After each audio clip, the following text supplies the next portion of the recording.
भ्रष्टाचार असतो का? भ्रष्टाचार असतो म्हणजे असं काही याच्यात सिक्रेट काही नाही. जगात कुठल्याही देशामध्ये रोडच्या मध्यभागी देऊळ असतं का हो? नाही, नसतं. मग रोडच्या मध्यभागी झाड असतं का? नाही. नसतं. मग हे सगळं भारतातच काय आहे? 146 कोटीच्या देशात 40 ते 45 कोटी लोकं झोपेतनं उठल्यापासून वकिलाचं office, record room, civil court, criminal court, high court, supreme court इकडे हेलपाटे मारत आहे. तर 11,000 सोसायट्यापैकी 10,000 सोसायटीची भांडणं कोर्टात किंवा DDR समोर सुरू आहे. कशावरूनच आहे. सायकल लावल्यावरून भांडण आहे, पार्किंगमधून भांडण आहे. मलबार हिलवरचं ॲग्रिकल्चर लोन सगळ्यात जास्त आहे. आणि सगळ्या क्लायंटचे पत्ते मलबार हिल आहे. कशामुळे?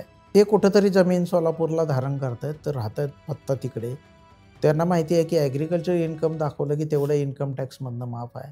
तर हे लोकं बाजूला काढले पाहिजे. सिंधुदुर्ग, रत्नागिरी या 2 जिल्ह्यामध्ये 7/12 खातेदारांची संख्या 42 लाख आहे. 2च जिल्ह्यात.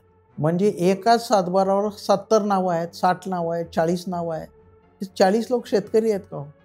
प्रशासकाला भेटणाऱ्या लोकांपैकी दररोज भेटणाऱ्या 500 लोक असतील तर त्यातले 70% लोक खोटं बोलतात.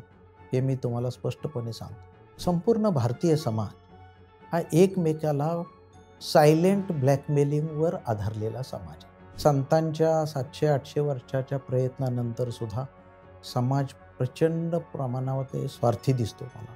स्पष्टपणे सांगायचं तर स्वतःच्या स्वार्थासाठी जो वाटेल त्या थराला जाण्याला तयार आहे.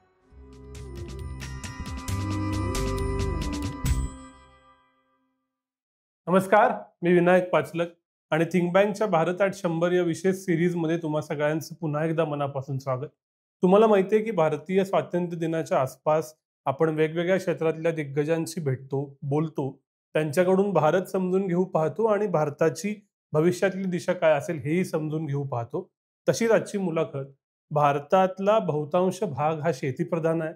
बहुतांश भारत हा गावात आहे. मात्र माझ्यासारख्या पूर्ण शहरी वाढ झालेल्या माणसाला आणि कदाचित आपल्या बहुतांश प्रेक्षकांना याच्याबद्दल पुरेशी जाणीव नसती. प्रशासनाबद्दल पुरेशी जाणीव नसती, कारण आपल्याला कदाचित त्यांची गरज पडत नाही. खूप साऱ्या गोष्टी आपण प्रायव्हेट मार्केटमधूनच घेतो.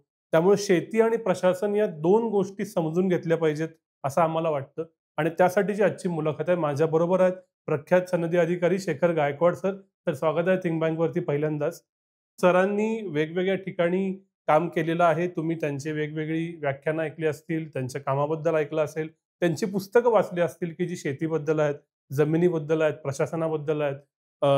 ते साखर आयुक्त होते. त्याच्यानंतर तिथून निवृत्त झाल्यावर आत्ता ते यशदात अ, वेगवेगळ्या जबाबदाऱ्या पार पाडतायत. त्यामुळे जमीन, शेती, प्रशासन हे सगळं समजून घेण्यासाठीचा अत्यंत योग्य आणि अनुभवी मार्गदर्शक आज आपल्याला मिळाला आहे.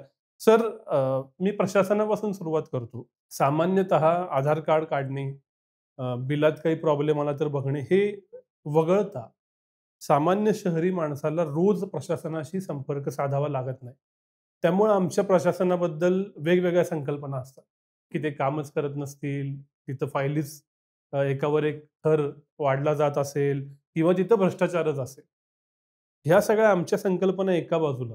तुम्ही कलेक्टर राहिलेला आहात, आयुक्त राहिलेला आहात, वेगवेगळ्या पदांवर राहिलेला आहात. कसं आहे आजचं प्रशासन? आपल्याला जो परिणाम दिसतो बऱ्याच वेळा डोळ्यांनी, हां. त्याच्या मागे बरीच प्रशासकीय गुंतागुंत असते हं. आणि ती सामान्य माणसाला खरोखर माहीत नसते. म्हणजे मी कोरोनामध्ये महापालिकेचा आयुक्त होतो. मला वाटते दिवसाला 16 तासापेक्षा जास्त काम करत होतो. पण काय करत होतो म्हटलं तर लोकप्रतिनिधींच्या बऱ्याच बैठकांना हजर राहत होतो. हं. बरोबर आहे. मग मग तिकडनं दिलेल्या सूचनांची अंमलबजावणी करण्यासाठी कनिष्ठांच्या बैठका घेत होतो. हं. असं आहे. पण लोकांना ते दिसत नाहीये, की एक 4 ओळीचा प्रशासकीय निर्णय घेताना अनेक लोकांशी चर्चा करावी लागते आणि मग निर्णय घ्यावा लागतो. तर छोट्या-छोट्या गोष्टी म्हणजे उदाहरणार्थ मी तुम्हाला सांगतो, की कोरोनामधलाच एक एक्झाम्पल सांगतो. हो. कारण लोकांना उदाहरणं लक्षात राहतील. अगदीच. एक दिवस म्हणजे त्याने बराच वेळ सगळे संपादक फिरत होते. कोणी बातम्या पसरवल्या माहीत नाही, की पेपरमधून कोरोना होतो. बरोबर?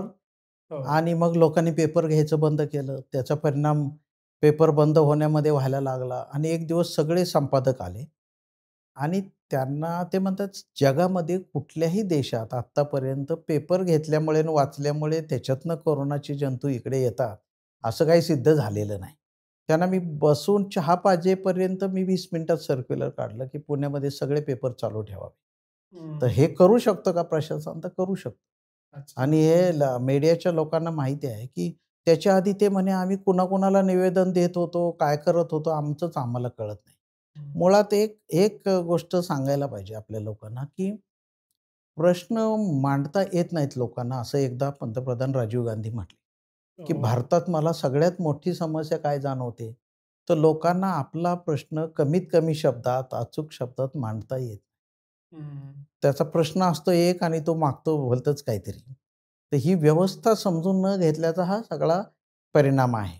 हं. हे म्हणजे मी त्याच्यावर आता प्रचंड लेखन केलं आहे, की अर्ज, उपोषणं हे काय कशासाठी चाललेलं आहे, हं. हे इतर देशात मिसिंगच आहे. बरं. म्हणजे अनेक प्रशासनाचे पैलू सामान्य माणसाला माहीत नाही. मी सांगली जिल्हाधिकारी असताना असं गमतीने पण सहज मीडियाच्या लोकांशी संवाद साधताना असं म्हणलो, की माझा एक मेणाचा पुतळा बाहेर अर्ज घेताना, निवेदन घेताना केला, तर माझ्या आयुष्यातले दररोजचे 3.5 तास वाचतील आणि हो. तेवढे वेळ मी गरिबांचे कामं करायला वापरू शकतो. हं. याचा अर्थ काय? कुठलातरी युक्रेनचा निषेध करणारं निवेदन सोलापूर कलेक्टरला देऊन काय फायदा होतो, हे आपल्या लोकांना अजून कळालेलं नाही. पण झुंडीच्या झुंडी याच्यात फोटो काढतायत, पेपरमध्ये छापतायत. ह्याचा काय संबंध आहे जगण्याशी? ह्याचा हं. कोणी विचार करत नाही. त्यामुळे प्रशासन आपण म्हणतो, पण प्रशासन लोकांच्या फार जवळ आहे. हं. आज अजून एक मी छान पुस्तक लिहायचा विचार करतोय, की जन्मापासून मरेपर्यंत माणसाचा कुठल्या-कुठल्या कायदेशीर आणि कुठल्या यंत्रणेशी संबंध येतो. हो. असं काही जर करू शकलो आपण क्रिएट, तर लोकांना कळेल, की किती गुंतागुंत आहे प्रशासनामध्ये. हं. आणि त्या मानाने सामान्य माणूस अनभिज्ञ आहे. शहरी माणसाला वाटतंय जमिनीचा प्रश्न माझा नाही आहे, त्याचा आहे. जो जमिनीचा कायदा आहे तोच शहरी प्रॉपर्टीचा आहे. हं. म्हणून आता आपल्याला असं दिसतं, की प्रॉपर्टी आहे एका विषयाचा मी वेध घेत गेलो, तर जवळ भारतातले 90% लोकांचे प्रश्न हे प्रॉपर्टीशी संबंधित. हो. एवढं मोठं प्रमाण हे प्रशासकीय कामाशी जोडलेलं आहे. त्यामुळे प्रशासनापासून अलिप्त न राहता हं. लोकांनी मुख्य मुद्दे तर समजून घेतले पाहिजे. हं. सर तुम्ही म्हणालात, की प्रॉपर्टीचे प्रश्न त्याच्यावरती तर मला यायचं आहे. पण तुम्ही कोव्हिडचं उदाहरण दिलं. एक असं परसेप्शन आहे, की भारतीय सरकारी यंत्रणा ही क्रायसिसमध्ये सर्वोत्तम काम करते. क्रायसिस झाला रे झाला, की परत त्याचं जे चित्र आहे डल, स्लो असं लोकांना वाटतं. खरंच आपण फक्त क्रायसिस परफॉर्मर आहोत. ह्या वाक्यामध्ये नक्की तथ्य आहे. हं. मध्ये फार प्रचंड काम करतात माणसं आणि स्वतःला विसरून झोकून देऊन 24 तास रात्रंदिवस मग अ, मला असं वाटतंय नाशिकच्या पुराच्यामध्ये मी काम केलं, लातूरच्या भूकंपामध्ये मी काम केलं आणि मला वाटतं पहिल्या मिनिटापासूनचं मला सगळं मी डॉक्युमेंट केल्यामुळे मला पाठ आहे. हं. पण मी तुम्हाला त्याच्यात पण एक छोटं उदाहरण सांगेल, हं. की पहिल्या रात्री मी हं. 600 प्रेतांमधून फिरलो. सास्तूरमध्ये आणि त्याच्या आजूबाजूच्या गावांमध्ये.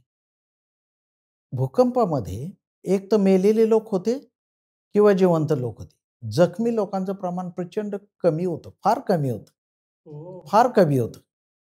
पण दुर्दैवाने म्हणजे बघा आपल्याकडे डिझास्टरशी कसं डील करतो आपण. पहिल्या रात्री जो राजकीय मेसेज गेला, की एवढं मोठे 8-9 हजार सुरुवातीचा आकडा तर काही पेपरनी छापलाय अजून आठवतंय मला. 42,000 लोकांचा मृत्यू प्रश्नचिन्ह. असं हेडिंग आहे त्या दिवशीचं. बापरे! फायनल फिगर आहे 9,400च्या आसपास भूकंपाची. तर काय झालं असेल, मी उमरग्यामध्ये होतो इन्चार्ज. सोलापूरला प्रांत असताना मला इन्चार्ज बनवलं. हं. पहिल्या रात्रीपासून भारतभरातनं आणि महाराष्ट्रातनं आणि वेगवेगळ्या जिल्ह्यातून प्रचंड मोठ्या संख्येने डॉक्टर आणि ॲम्ब्युलन्स आल्या आणि आम्हाला जो निरोप दिला, की डॉक्टरांची राहण्याची सोय करा. सो मला 1,000 डॉक्टरांची रात्रीची जेवणाची सोय करणे हेच माझं डिझास्टरचं मुख्य काम सुरू झालं. बापरे! त्याच्यात भूकंपग्रस्त कुठेही नव्हता. तो मेलेला माणूस नव्हता. त्याच्या अंत्यविधीला लागणारी लाकडं, त्याला लागणाऱ्या सुविधा, हे सगळे प्रश्न बाजूला पडत होते आणि काय होतं तर ह्या लोकांच्या सोय करा. त्यांची जेवणाची सोय करा, त्यांची राहण्याची सोय करा, त्यांना गाद्या आणून टाका. तर हे हे आपल्याकडे डिझास्टर झाल्यावर हं. काय नक्की करायचं? 1, 2, 3, 4, 5 गोष्टी करा. बाकीच्या कुठल्याच करू नका असं सांगायची पाळी आली. आणि हं. मग हौशे, गवशे, नवशे आले हजारो. म्हणजे ते मला अजून चित्र आठवतंय, की अ, रात्री प्रेतं जाळण्यासाठी लाकडं नाही म्हणून चंद्रपूरला निरोप गेला आणि सगळी प्रेतं जाळून झाल्यावर 100 ट्रक लाकूड आलं. त्याचं काय करायचं आणि कोणी उतरून घ्यायचं त्याचा प्रश्न तयार झाला. तो डिझास्टरमध्ये काम करणाऱ्या माणसालाच हे माहीत आहे आणि अशा वेळी निर्णय एका माणसाच्या हातात राहत. हं. तो प्रत्येकजण वाटेल ते काय करत सुटतो. तर हं. तुम्ही म्हणता ते, लोक म्हणतात ते, पण परसेप्शन बरोबर आहे, की क्रायसिस असतं त्यावेळी माणसाची नैसर्गिक उर्मी असते मदत करायची. म्हणजे हं. आपली माणसं उपाशी राहतील, पण पुरामध्ये, महापुरामध्ये हे दिसतं. लोक बोटीने वाचवायचा प्रयत्न करतात, जनावरं वाचवायचा प्रयत्न करतात, पण पुढच्या व्यवस्था करत नाही. हं. उदाहरणार्थ म्हणजे अजून हे उदाहरण म्हणून सांगायला हरकत नाही. रेकॉर्डवर आहे, की रात्रीची थंडी वाजते आणि ह्या लोकांना पहिल्या टप्प्यात काय मदत करू शकतो? असं ठरल्यावर आम्हाला निरोप दिला सोलापूरमध्ये, की जेवढ्या शक्य आहे तेवढ्या सोलापूरच्या कारखानदारांना सांगून आपण चादरी घेऊ. हं. लोक पण एवढे उदार आहेत आपल्याकडे, की क्रायसिसमध्ये फार मदत करतात. आणि अक्षरशः मला वाटतंय 1.5 तासामध्ये आम्हाला 2 ट्रक भरून चादरी, म्हणजे 40,000 पेक्षा जास्त चादर आम्ही 2 तासात गोळा केल्या लोकांकडून. लोकांनी बरं. दिल्या पण. पण मला अजून आठवतंय, की हे सगळं संपल्यानंतर पुढचे 5 वर्ष हे चादरीचे व्यापारी आम्हाला पत्र काय मागत होते, की मी 100 चादर दिल्या ना, त्याचं मला पत्र द्या, कारण मला आता जी-एस-टी त्याच्यावर भरावं लागतोय, व्हॅट भरावं लागतोय. त्याच्यातनं निदान तेवढ्या तरी वगळा. तर हे द्यायला ते म्हणतात, दिल्याचा पुरावा काय आहे आम्हाला सांगा. म्हणजे म्हणजे हो. डिझास्टरमध्ये मल्टीटास्किंग करत असताना डॉक्युमेंटेशन पॅरलली करत जाणं, हे आपल्याकडे मिसिंग आहे म्हणून असं होतं. म्हणजे आपण हं. पुणे महापालिकेत तेच केलं एक्झॅक्टली. पहिल्या दिवशी त्या अनुभवाचा मला काय फायदा झाला, मी लोकांना सांगितलं, "तुम्ही आम्हाला अजिबात पैसे द्यायचे नाही. बरं. आमच्या दवाखान्यांना लहान मुलांचे स्टेथोस्कोप पाहिजेत ना, आम्हाला हे." मी डॉक्टरांशी बसून एक यादी केली, की ह्या 70 गोष्टी महापालिकेला गरजेच्या आहेत. पण हं. कोणी ह्याच्यासाठी पैसे देऊ नका महापालिकेला. त्या वस्तू विकत घेऊन द्या चांगल्या प्रकारच्या. आणि पहिल्या 48 तासात पुणेकरांनी 12 कोटी रुपयाच्या वस्तू डोनेट केल्या. म्हणजे ही गोष्ट केवढी चांगली आहे. म्हणजे लोकांमध्ये ताकद आहे, पण लोकांना चॅनलाइज करणारी व्यवस्था आपण उभी करायला पाहिजे प्रशासनात, असं माझं स्पष्ट मत आहे. तुम्ही गेले दोन्ही उत्तरात एक शब्द वापरताय, निरोप आला. असं म्हणतात, की प्रशासकीय अधिकारी ही स्टील फ्रेम आहे, ते चालवतात. तुमचे आणि राजकारण्यांचे संबंध नक्की काय असतात? त्यांच्यानुसारच तुम्हाला चालावं लागतं. तो हस्तक्षेप अतिरेकी असतो का? का नसतो? कसे असतात रिलेशन? आपल्यासारख्या महाराष्ट्रासारख्या प्रगतिशील राज्यामध्ये ही रिलेशन चांगली असतात. हं. म्हणजे आपल्याकडचे लोकप्रतिनिधी अतिशय मॅच्युअर आहे हं. आणि त्यांना लोकांच्या प्रश्नांची जाणीव असते. हं. फक्त संघर्ष मात्र काही वेळेस नक्की अटळ असतो. कारण ते ज्या मिनिटाला असं म्हणतात, की कायदा काय पण असो, कायदा आम्हीच केलेला आहे. आमच्या हं. माणसाचं काम झालं पाहिजे आणि ते कायद्यात बसणारं नसतं. हं. त्यावेळी संघर्ष अटळ आहे आणि यामध्ये दुर्दैवाने व्यवस्था अशी आहे, की समजा ते काय म्हणतात, तुम्हाला अधिकारी म्हणून निर्णय नाही, आमच्याकडे पाठवा. हं. आणि हा जो मुद्दा आहे, हा मुद्दा म्हणजे शेवटी काय होतंय, की नियमांना अपवाद करून जे रेसिड्युअल पॉवर्स म्हणतात इंग्रजीमध्ये, की जे कोणालाच अधिकार नाही ते शासनाला आहे. त्याचा वापर केला जातो. तो हं. वापर करताना प्रत्येक वेळी लोकांचंच हित असेल, की कोणाचं वैयक्तिक हित असेल हे सांगता येणं अवघड आहे. म्हणजे हं. प्रशासनालाही सांगता येणं अवघड आहे फार आणि त्यामुळे ही गुंतागुंत आहे. हो. तर याला लागून येणारा थेट प्रश्न असाच येतो, की तुम्ही थेट विचारतो, तुम्ही उत्तर द्या. भ्रष्टाचार असतो का? भ्रष्टाचार असतोच. कारण ज्या अर्थी म्हणजे तो दिसतो म्हणजे असं काही याच्यात सिक्रेट काही नाही. हं. म्हणजे अँटी करप्शनच्या आकडेवारी काढली, की तुम्हाला कळतं हं. आणि असतोच. म्हणजे त्यात नाकारण्यासारखं काही नाही. हं. पण प्रशासकीय अधिकारी म्हणून आम्हाला असा प्रश्न पडतो, की पॉवर किंवा एजन्सी सामान्य माणसाकडे राहत नाही. अधिकारी, राजकारणी, उद्योजक यातनं कुठल्यातरी विशिष्ट गोष्टीसाठी, कुणाच्यातरी भल्यासाठी, कुणाच्यातरी प्रॉफिटसाठी यंत्रणा आणि प्रशासन चालती का? आणि मग त्याचं बाय प्रॉडक्ट म्हणून लोकांचं भलं होईल ते होईल असं आहे. असं असतं आणि ते बरोबर पण आहे. कारण त्या त्याच्यामध्ये त्याला आपण म्हणतो की एखादा निर्णय घ्यायचा असेल, हं, तर राजकीय विल पॉवर पाहिजे. आहे हं. की नाही? इच्छाशक्ती पाहिजे. नसेल तर होत नाही. हो. उदाहरणार्थ अतिक्रमणं काढणे. किती साधा डोळ्यांनी दिसणारा प्रश्न आहे. ज्याचं काम कायदेशीर आहे, ज्याचं बांधकाम कायदेशीर आहे, तो प्रत्येक माणूस रस्त्याने काय म्हणतो, "या कशाला झोपडपट्ट्या उभ्या आहेत?" हं. बरोबर आहे. हो. झोपडपट्टीचे लोकं मतदान करताना काय करतात? जो माणूस आमची बेकायदेशीर झोपडपट्टी कायदेशीर करून देईल, त्यालाच मी मतदान करणार. आता हं, त्यांची संख्या जास्त आहे का कायदेशीरवाल्यांची संख्या जास्त आहे? आणि मग ही जी व्होट बँक आहे, म्हणजे हे सगळे शब्द हं, आपण जे वापरतो ते खरेच आहे. त्याच्यात नाकारण्यासारखं काही नाही. पण रुसो एकेकाळी असं म्हणला, की फ्री विल माणसांच्या इच्छेवर सरकारं अवलंबून असतात. बरोबर आहे आणि तेच पुढे कार्ल मार्क्स आणि हे लोक सगळे रुसो नंतर फ्रेंच हो. राज्यक्रांती झाली. लोकांच्या मनातले विचार हे खरं चांगले आणि प्रबळ असले पाहिजे. पण लोकांच्या मनातच असं आलं, की सगळे अतिक्रमणे नियमानुकूल झाली पाहिजे. हं, तर त्याला सामान्य माणूस किंवा कायदेशीर रस्त्याने चाललेला माणूस काही करू शकेल का? हा प्रश्नच आता निर्माण झाला आहे. आणि तो हं. म्हणजे स्वातंत्र्याच्या वेळी जे चर्चा करायचे प्रश्न होते, त्यातले हे असे प्रश्न आज पण कायम आहे, की ज्याच्यात आपण असं लोकांशी डायलॉग करून, चर्चा करून, मेजॉरिटी लोकांचं हित बघून, हं, असं काही आणि सगळ्याकडे मेजॉरिटी किंवा बहुमताने लोक सांगत असतील, म्हणून ते खरंच असेल असं मानायचं का? हे सगळे प्रश्न आहे. हं. बरोबर आहे ना? आता जगात आपण एक साधं उदाहरण बघू. हो. जगात कुठल्याही देशामध्ये रोडच्या मध्यभागी देऊळ असतं का हो? नाही, नसतं. मग रोडच्या मध्यभागी झाड असतं का? नाही. नसतं. मग हे सगळं भारतातच काय आहे? हं, काय उत्तर नाही. मग जगातले सगळे ट्रॅफिक एक्सपर्ट काय जे सांगतायत, त्यापेक्षा आपण काहीतरी वेगळं थिंकिंग करतोय. असा पण त्याचा अर्थ आहे आणि इतकी रॅशनल सोसायटी, विवेकवादी सोसायटी आपण निर्माण नाही करू शकलो हे खरं आहे. हे तर हं. नक्कीच खरं आहे. सर 37 वर्ष तुम्ही थेट प्रशासनात ॲक्टिव्ह होतात, आजही आहात.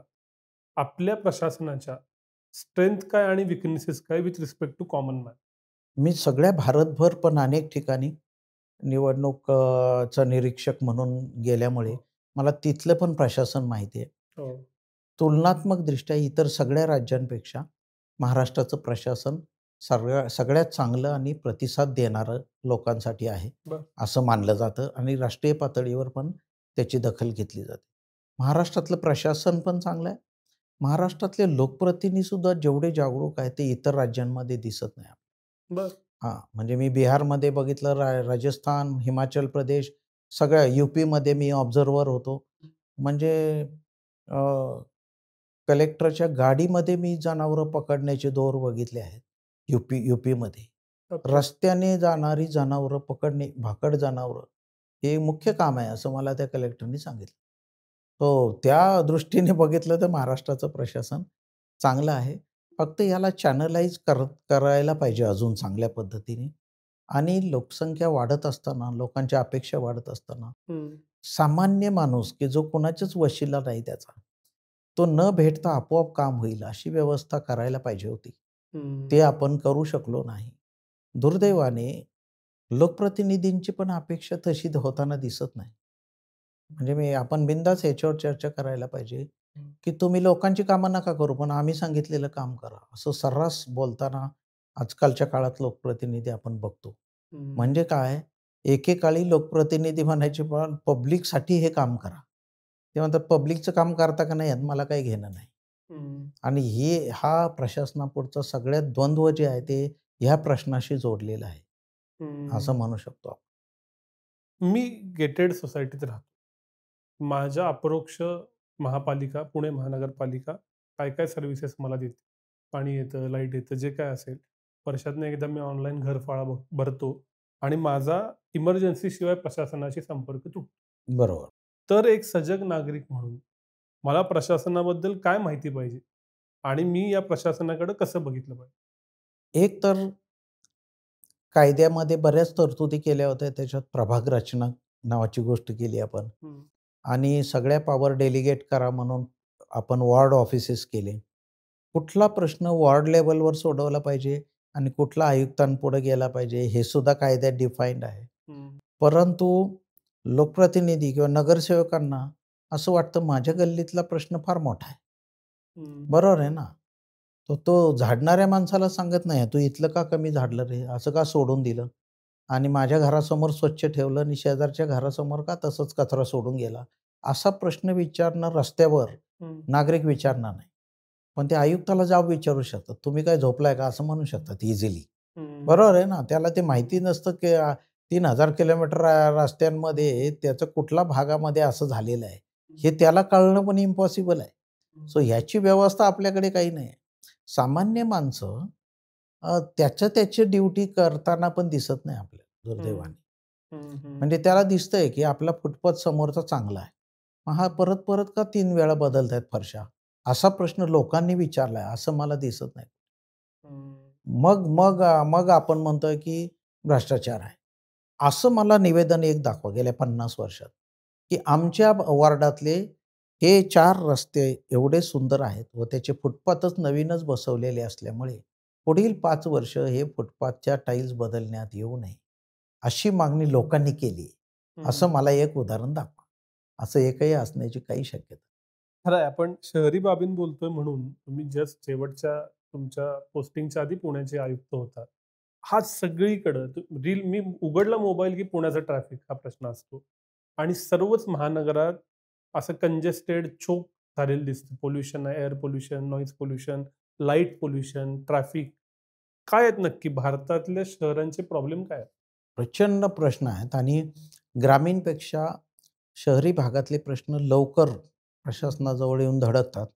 पण ते धडकताना प्रायोरिटी करता आलेली नाही. हं, प्रायोरिटीमध्ये मुख्य काय सोडवायला पाहिजे, नंतर काय कशाकडे लक्ष द्यायला पाहिजे, हे झालेलं नाही. प्रशासनाकडनं पण भरपूर इम्प्रूव्हमेंट करायची गरज आहे. भरपूर सुधारण्याची गरज आहे. पण खरे प्रश्न जे आहेत ना, जे बहुतेक लोकांना लागू होतात. पुण्यासारख्या शहरात म्हणलं तर ट्रॅफिक हा एक नंबरचा प्रश्न झाला गेले 2 दिवस याचीच चर्चा आपण हो. राज्य पातळीवरच्या कॉन्फरन्समध्ये केली. त्याच्यातल्या ज्या बारकावे आहेत, की स्वतःहून कोणी जागा देत असेल, तर ती जी प्रोसिजर आहे ती 6 महिन्याची कशाला पाहिजे ह्याच्यावर पण चर्चा झाली. ते अजून कमी व्हायला पाहिजे. जर स्वतःहून तुम्ही 10 फूट जागा देत असाल, हं. तर महापालिकेने तुमच्या घरी येऊन कागद सगळे प्रोसेस करायला पाहिजे ना. हो. त्याच्याऐवजी त्यालाच म्हणतात मोजणीचा अर्ज करा. मग आम्ही 1 वर्षांनी ठरवणार टी-डी-आर द्यायचा का नाही द्यायचा. असं हं, होता कामा नये. जर हे कुणासाठी चालू आहे? हं, बरोबर आहे ना? Noise pollution. हं, सगळे वृद्ध लोकं हैराण आहेत. त्यांच्या घरात ते बसू शकत नाही. बरोबर ना? आणि हं, तरी मोठमोठ्याने कर्कश आवाजात आणि आपल्याकडे वेगवेगळ्या संघटना असेल, काही असेल किंवा प्रत्येकाचा सण आहे. सण कसाही म्हणजे जे कॉन्स्टिट्यूशनमध्ये लिहिलंय, तुम्ही सण साजरा करा ना. हं, पण त्याचा एवढा मोठा डेसिबलमधला आवाज कशाला पाहिजे? हं, ह्याच्यातलं तारतम्य म्हणजे छोटे प्रश्न आपल्याला सोडवता आलेले नाही. सेफली म्हातारी माणसं रस्ता क्रॉस करून पलीकडे जातील का? याची शाश्वती नाही. दर 3-4 दिवसांनी एक कोणाचा तरी मृत्यू होतोय. 2 माणसं जखमी होत आहेत. हं, आता हे प्रश्न सोडवताना आपल्याकडे बेस्ट एक्झाम्पल आहेत बऱ्यापैकी. म्हणजे फुटपाथ करताना सामान्य माणसाला पाय पण उचलता येत नाही 60-70 नंतर. मग त्याला तो बरोबर ग्रेड हं, करतात आणि त्याला पाय न उचलता वर जाता येतं. आहे की नाही? हां, असं असं त्याला फ्रेंडली करायला पाहिजे. हं, म्हातारी माणसांना आता आपण नवीन ज्येष्ठ नागरिकांचं धोरण केलं. तर लिफ्टमध्ये अनेक पुण्यातल्या सोसायट्यांमध्ये तर फार चमत्कारिक आहे. लिफ्ट अमुक कामालाच वापरायची नाही. ग्राउंड फ्लोअरचा माणूस म्हणतो, "मी मी लिफ्ट वापरत नाही, तर मी कशाला कॉन्ट्रिब्युशन देऊ?" हं, किती विदारक आहे. तुम्ही एक सोसायटी म्हणून राहता ना. मग सगळ्यांनी इक्वल पैसे घ्यायला वापरायला काय हरकत आहे? तुम्ही कधीतरी तर टेरेसवर जात असाल ना, तर तुम्ही वापरत आहे म्हणून तुम्ही लिफ्टचे नाही पैसे भरायचे. मला असं वाटतंय आपण एकत्र राहण्यामध्ये, हं, सहजीवनामध्ये फार मोठा पराभव आहे आपल्या लोकांचा. असं हं, म्हणतात 11,000 सोसायट्यापैकी 10,000 सोसायटीची भांडणं कोर्टात किंवा डी-डी-आर समोर सुरू आहेत. कशावरूनच आहे. सायकल लावल्यावरून भांडण आहे, पार्किंगमधून भांडण आहे. हे प्रश्न समाजाने तयार केले आहेत की प्रशासनाने तयार? भारताच्या मुख्य न्यायाधीशांनी एकदा असं म्हणलं, की ज्याने त्याने आपापलं काम वेळेवर केलं असतं, तर कोर्टात केसेसच आल्या नसत्या. पण कोणी ते काम करत नाही म्हणून लोक शेवटी कोर्टाकडे येत आहेत. खरं आहे. असं आहे. तर तुम्ही पहिल्या उत्तरात जे म्हणालात आणि या सोसायटीला, की भारतातली 90% भांडणं ही जमिनीवरनं आहेत. शहर असो, ग्रामीण असो, भावा-भावांच्यात भांडणं आहेत, चुलत्यांच्यात भांडणं आहेत, शेजारच्यांच्यात भांडणं आहेत. बांधाला बांध लागू नये का अशी आपली म्हण आहे. काय आहे नक्की सर्वाधिक जो काही तुम्ही कालावधी घालवलेला आहे, भारतातल्या जमिनींची सद्यस्थिती काय? सगळ्यात जास्त वेळ गेले 30 वर्ष मी ह्या एकाच प्रश्नाचा ध्यास घेऊन अभ्यास करत गेलो आणि मी अनेक वेळा ते सांगितलं आहे. आत्ताची आकडेवारी आजची अशी आहे 4.2 म्हणजे साधारण 4.25 कोटी खटले देशात चालू आहे. आपल्या देशामध्ये 4.25 कोटी. कोटी. 4.25 कोटी खटल्यांमध्ये 2-2 पक्षकार पकडले तरी 8.5 कोटी पक्षकार आहे.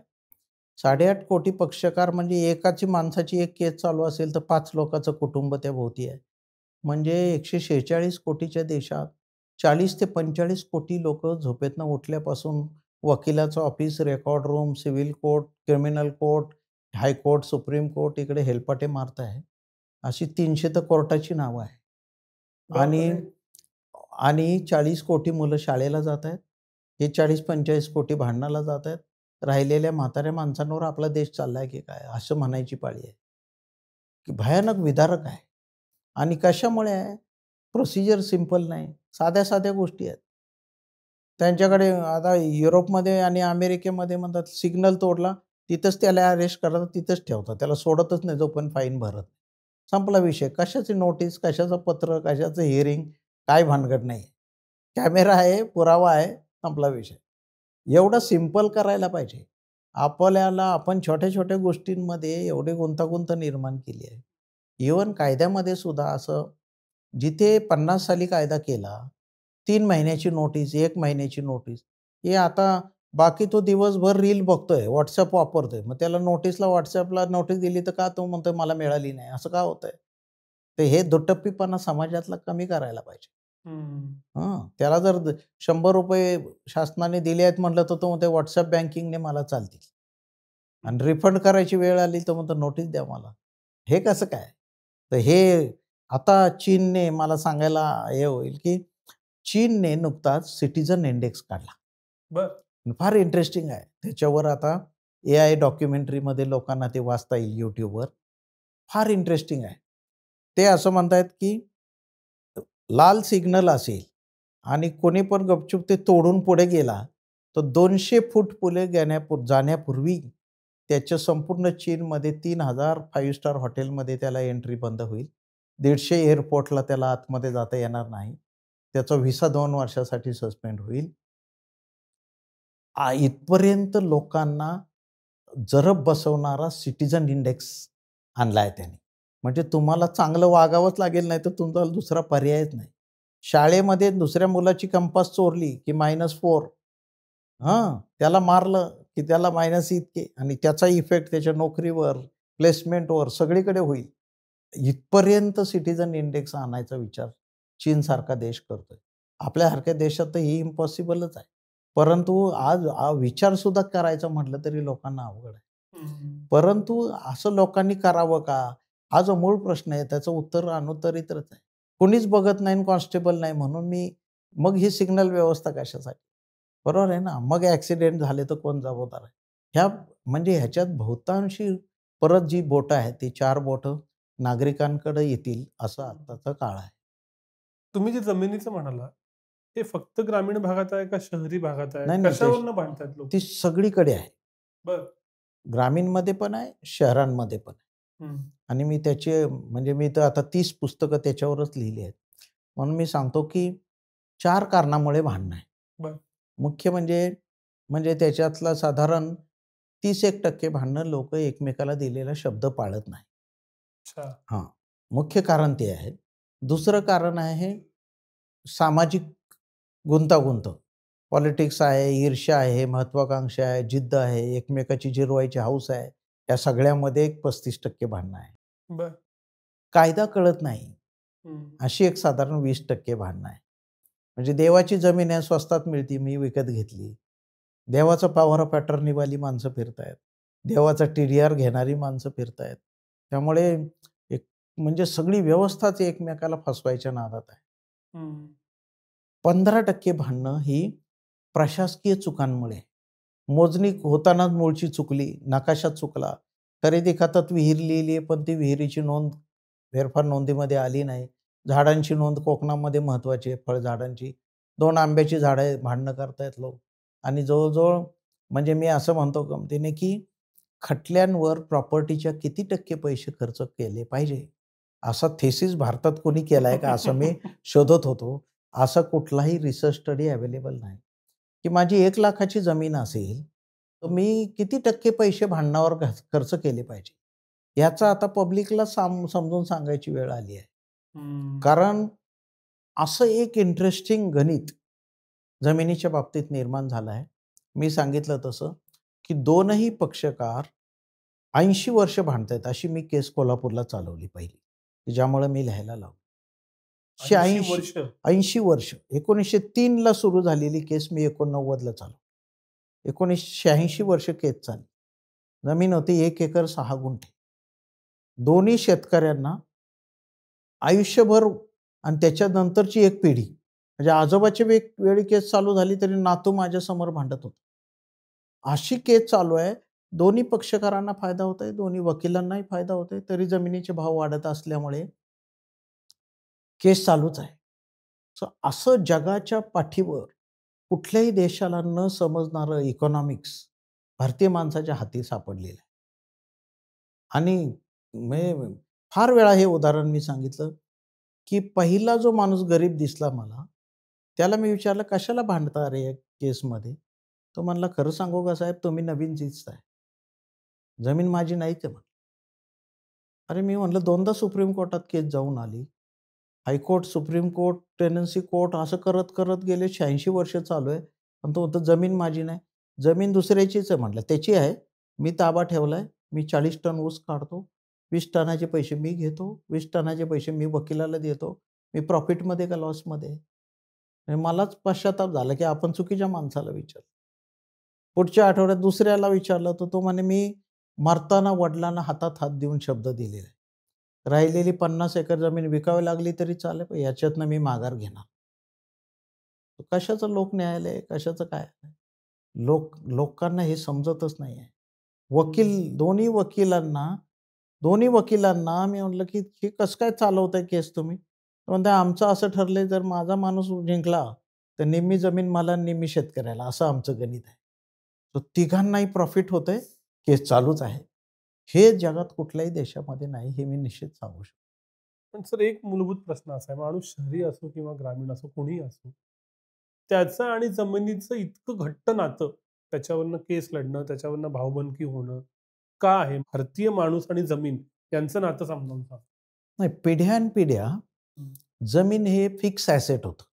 ते कुठे उचलून नेता येत नाही, ते नष्ट होत नाही. त्यामुळे आत्ता जे नवीन माध्यमं आली अ, हं. अ, प्रॉपर्टीची, बरोबर? हो. या आपल्याकडे आक्रमण होत गेली. हं. बरोबर आहे ना? हुनांपासून सगळ्या टोळ्या आपल्याकडे आल्या, हो. सोनं-नाणं लुटून न्यायच्या. बरोबर आहे ना? हो. आता ह्या ज्या त्याला म्हणतो जंगम मालमत्ता आहे, ती कधी टिकली नाही लोकांकडे. लोकांकडे काय टिकलं तर जमीन टिकली. आणि माणूस माणूस त्यामुळे शेतकरी त्याला काळी आई म्हणतो आणि तिला हं. आयुष्यभर काळजाचा तुकडा म्हणून जपतो. आता मात्र त्याची गणितं बदलत आहे. हं. अर्थशास्त्रज्ञ असं म्हणतात, की अ, जमीन ह्याला काही काडीची व्हॅल्यू नाही, जर ती जमीन हस्तांतरित होणार नसेल तर. आता हे जगातले अर्थतज्ञ जे बोलतायत ती भाषा आणि भारतीय माणसं बोलतायत ती भाषा, याच्यामध्ये जमीन आसमानाचा फरक आहे. कशामुळे आहे? ते काय म्हणतात, की जोपर्यंत कुठलीही प्रॉपर्टी तुम्ही विकून पैसे करू शकत नाही, अशी प्रॉपर्टी असली नसल्यासारखी आहे. हं. उदाहरणार्थ आता अफगाणिस्तानमध्ये तुमची 50 एकर जमीन आहे, असं समजू.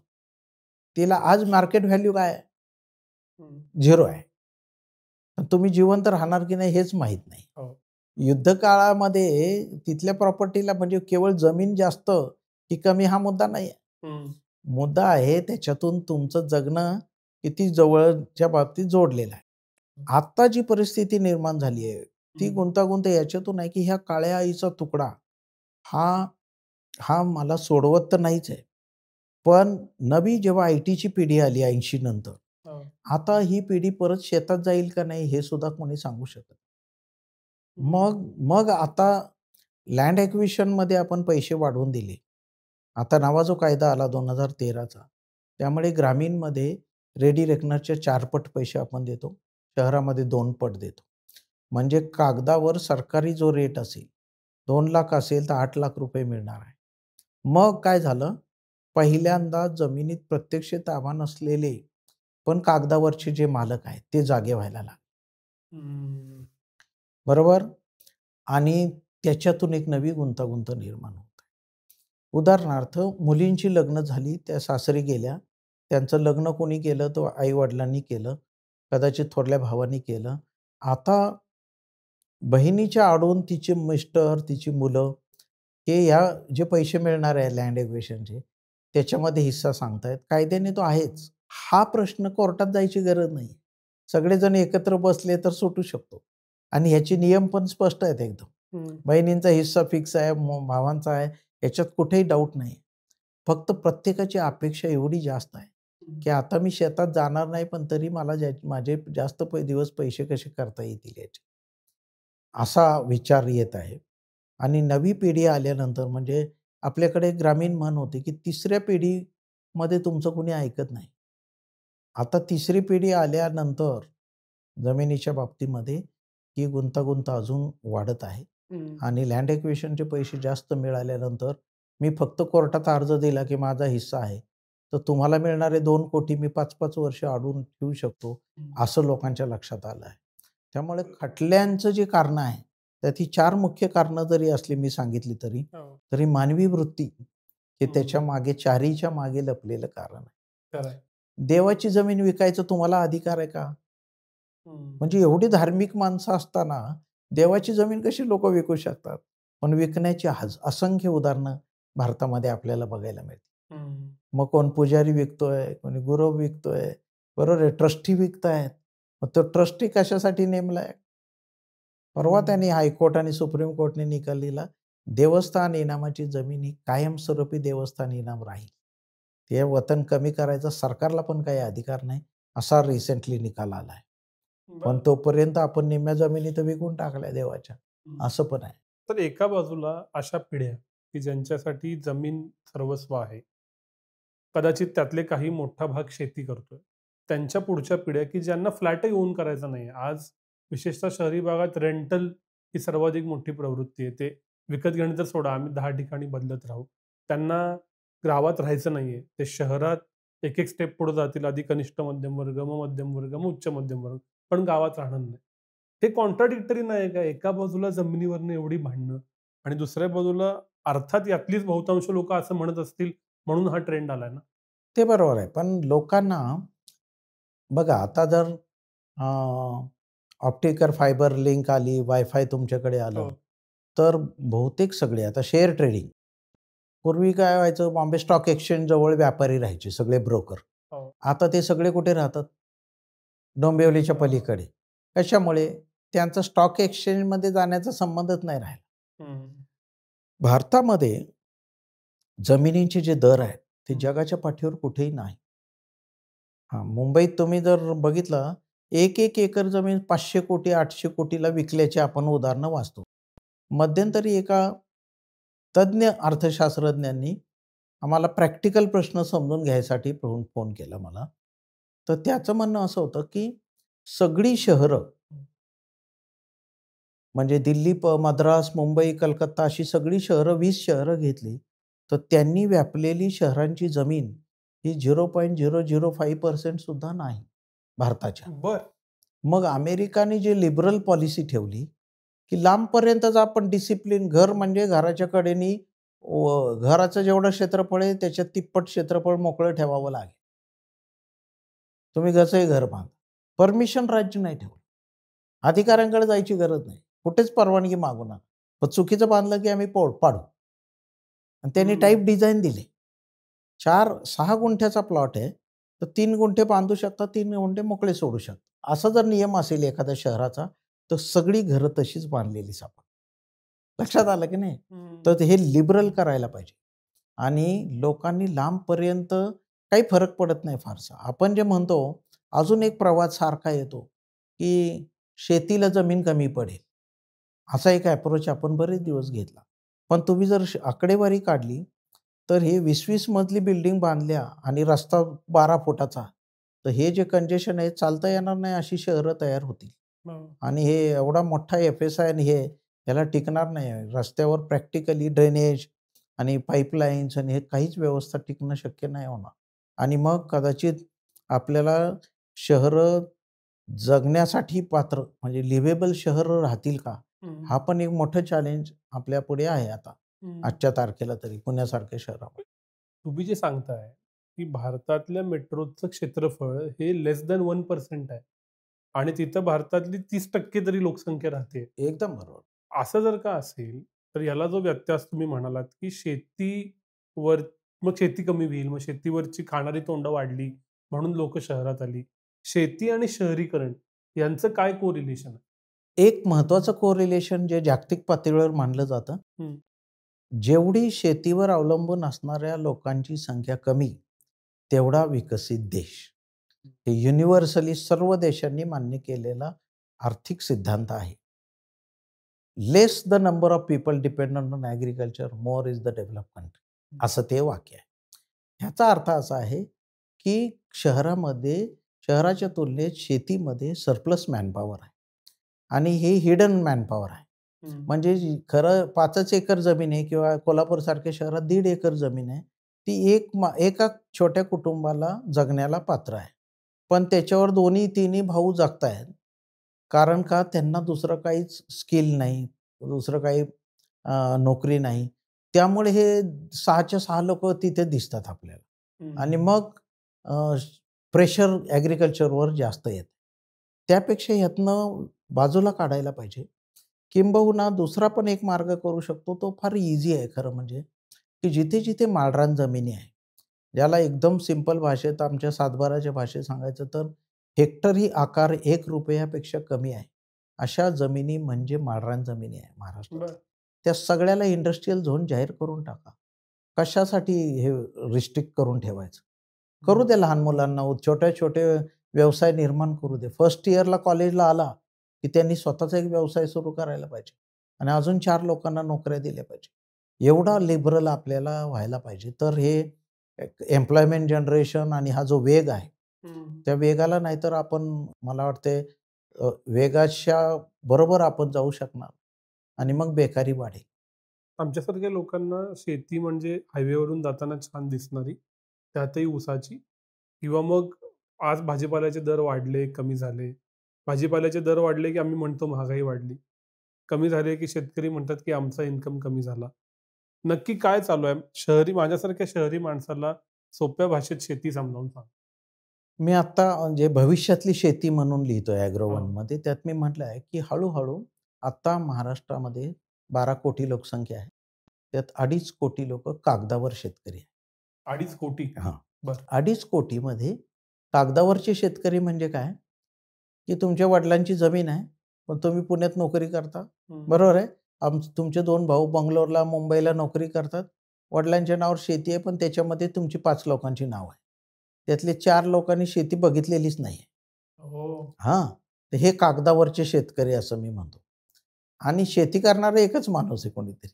बरं. असं आपल्याला सर्रास दिसेल. हेच कोकणामध्ये सिंधुदुर्ग, रत्नागिरी या 2 जिल्ह्यामध्ये सातबारावरच्या खातेदारांची संख्या 42 लाख आहे. 2च जिल्ह्यात. म्हणजे एकाच सातबारावर 70 नावं आहेत, 60 नावं आहेत, 40 नावं आहेत. हे 40 लोक शेतकरी आहेत का हो? हो. तर हे 40 पैकी 39 लोकं मुंबईमध्ये राहतात. ते फक्त गणपतीला गावी जातात आणि हे कागदावरचे सगळे शेतकरी आहेत. आणि एक झाड पडलं आणि त्याचं नुकसान झालं वीज पडून, की आपण नंतर सरकार म्हणलं ₹3000 एका झाडाला आम्ही देऊ. 3000 भागिले 49 असं होणार. आणि मग त्याची पेपरमध्ये बातमी येणार, की ₹60 देऊन शेतकऱ्यांची चेष्टा केली. मुळात हे लोक शेतकरी आहे का? याचा प्रश्न आहे. तर आपल्याकडे चांगलं कायद्याने म्हटलं होतं, की 20 गुंठ्यापेक्षा कमी जमीन असेल, तर त्याला हं. शेतकरी म्हणता कामा नये. एकत्रीकरण कायद्यात होतं. आपण हे सगळी डेफिनेशन हे जी लेगसी होती ब्रिटिशांची, त्यातले महत्त्वाचे जे पैलू होते ते प्लॅनिंगमध्ये आणायला पाहिजे होते, की बाबा 20 गुंठ्यापेक्षा कमी क्षेत्र असलं आम्ही त्याला शेतकरी म्हणणार नाही. बरोबर आहे ना? आणि ह्याचा संबंध नांगरण्याशी होता. बैलाचं 1 तास तिकडनं इकडे परत घालेपर्यंतची मिनिमम जमीन किती? असा त्याचा अर्थ होता. तर ह्या जमिनी मोजताना ब्रिटिशांनी फार विचार करून, आकार बसवून, काळी जमीन किती, भाताची जमीन किती हे सगळं ठरवलेलं होतं. तर आपण ते करत असताना आता या कागदावरचे 2.5 कोटीमध्ये साधारण 1.5 कोटी लोक आहेत. अच्छा. ह्या 1.5 कोटी लोकांना बाजूला काढायला पाहिजे. आणि खरोखर जर 1 कोटी लोक राहिले, तर मग आपल्याला सगळ्या योजना ह्या 1 कोटी लोकांना देऊन शेतकऱ्याला अजून समृद्ध करता आलं पाहिजे. जो खरोखर शेती करतो त्याला समृद्ध करा आणि जो शेती करत नाही, परंतु शेतीच्या नावाखाली मध्ये आपण पेपरमध्ये असंही वाचलं, की मलबार हिलवरचं ॲग्रीकल्चर लोन सगळ्यात जास्त आहे. आणि सगळ्या क्लायंटचे पत्ते मलबार हिल आहे. कशामुळे? ते कुठेतरी जमीन सोलापूरला धारण करतायत, तर राहतायत पत्ता तिकडे. त्यांना माहिती आहे, की ॲग्रीकल्चर इन्कम दाखवलं, की तेवढं इन्कम टॅक्समधनं माफ आहे. तर हे लोकं बाजूला काढले पाहिजे, असा त्याचा अर्थ आहे. तर आजच्या तारखेला महाराष्ट्राचं शेतीचं अचूक चित्र म्हणजे हे आहे, की शेतीतनं दररोज मराठवाडा आणि विदर्भ मधून मोठ्या प्रमाणावर लोक कायमस्वरूपी जमिनी विकून शहराचा रस्ता धरत आहे. दररोज 200 पेक्षा जास्त लोक जमिनी विकून पुण्यासारख्या भागात पिंपरी चिंचवडमध्ये तुम्हाला सगळीच गावाकडची जमीन विकून येताना दिसतील. आणि हे सगळे काय करतायत? शहरामध्ये गर्दी करतायत. शहरामध्ये एक टपरी टाकली, एक चायनीजचा गाळा टाकला, तर त्याच्या 15 एकरपेक्षा जास्त उत्पन्न त्याला येतंय. ही ही फॅक्ट आहे. आणि त्यामुळे शेती ही परवडणारी गोष्ट नाही. हे बहुसंख्यांना माहिती आहे. परवडते कोणाला? ज्याच्या घरात मॅनपॉवर आहे, कष्ट करणारी माणसं आहेत. त्या लोकांचं होल्डिंग वाढत जाणार हळू-हळू. आणि हळू-हळू जे जगभर जे झालं तेच आपल्याकडे होणार. गावामध्ये जर एकेकाळी 1950 साली 2,000 लोक असतील शेती करणारे. आत्ता जर तुम्ही चेक केलं तर 700 सापडतील. अजून 10 वर्षामध्ये हा जो वेग आहे, तो वाढत जाईल आणि माझ्या अंदाजाने अजून ह्यातले 200 लोक कमी होतील. 500च लोक राहतील. यातले पण 100 लोक व्यापार करणारे राहतील, शेती करणारे 400च लोक राहतील. ह्या दिशेने वाटचाल सुरू आहे. जी इतर सगळ्या देशांमध्ये झालं, त्याच दिशेने महाराष्ट्राची वाटचाल चालू आहे. सर आम्हाला ना 2-3 गोष्टींचं खूप असं मनातनं कधी-कधी राग येण्याच्या भावना दिसतात आजूबाजूला. एक, शेतकऱ्यांना इन्कम टॅक्स का नाही? सगळे माझे बॅचमेट्स आय-टीतले या मुद्द्यावर बोलत राहतात, की आपण इन्कम घ्यायच्या आधीच 30%, 20%, 15% सरकारला जातं, इन्कम टॅक्स नाही. दुसरं, सर्व योजना थेट लाभार्थी म्हणून बँकेत पैसे जातात. शेतकरी सन्मान असेल, हे असेल, सगळ्यांच्या मनात शेतकऱ्यांबद्दल रिस्पेक्ट असतो. पण हे जे मुद्दे आहेत, की शेतीला इन्कम टॅक्स नाही आणि आम्ही जो टॅक्स देतोय तो डायरेक्ट सबसिडी म्हणून शेतकऱ्यांच्या अकाउंटला जातो. याच्याबद्दल कुठेतरी असे किंतु असतो मनात. आम्ही सगळ्या लोकांनी कसं बघावं या मुद्द्यांकडे? शहरी लोकांनी ह्याच्याकडे 2 गोष्टींनी बघितलं पाहिजे. जसं आपण म्हणतो, की उपेक्षितांना हात द्यायला पाहिजे. शेती फारशी प्रॉफिटेबल नाही, म्हणून तर लोकं 3,000 कर्ज असताना पण सुसाईड केलेली महाराष्ट्रात उदाहरण आहे. कारण त्याच्याबद्दल आत्मसन्मान फार आहे. शहरी माणसं पळून विमानाने जातील दुसरीकडे, असं मला शेतकरी परदेशी जाऊन स्थायिक झाला आणि त्यांनी 60 कोटीचं लोन बुडवलं, असं महाराष्ट्रात नाही, भारतात एकही शेतकरी नाही.